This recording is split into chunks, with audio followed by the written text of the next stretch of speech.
Before there was Rome, there was Etruria, a civilization whose life spanned from 900 to 27 BCE, a whopping 873 years. Because the Etruscans didn't have long novels or epic poems like the Greeks and Romans, they are often forgotten, but they had a major impact on the ancient and modern world.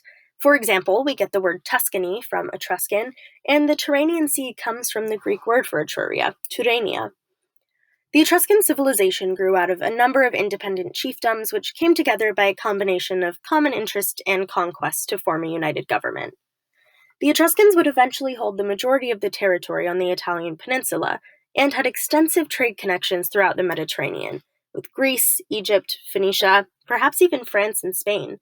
The Etruscans are famous for many things: beautiful tomb paintings, enormous temples, but perhaps their most accessible claim to fame is Bouguereau.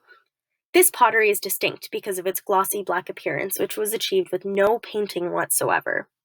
Usually, when you see black pottery in museums and galleries, ancient artisans would have painted it to look that way. Bouguereau is different. It would have been produced using a special firing method called reduction. With this technique, naturally red clay would be starved of oxygen during firing, causing it to change color. This is what produces the uniform, smooth, black color you see in the finished vessels on display at the Wellin. The special kilns required to make this pottery have been found throughout Italy, in Cerveteri, Veii, northern Etruria, and as far away as Campania in the south.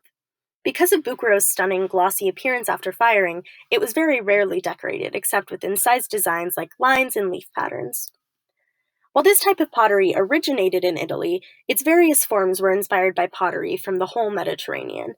Many Bouguereau vessels take their shapes from the Eastern Mediterranean, Greece, and of course they drew from their Italian roots too, often taking after Iron Age Italic pottery. The earliest known Bouguereau is from 675 BCE, when it would have been a luxury that only wealthy Etruscans could afford. However, it eventually grew in popularity and became mass-produced and widely available, leading to the joke that it was cheaper than seaweed.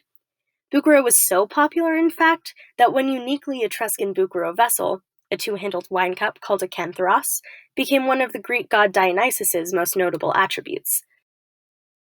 Bouguereau exemplifies Etruria's excellent trade relations throughout the Mediterranean and the rich cultural exchange in the ancient world.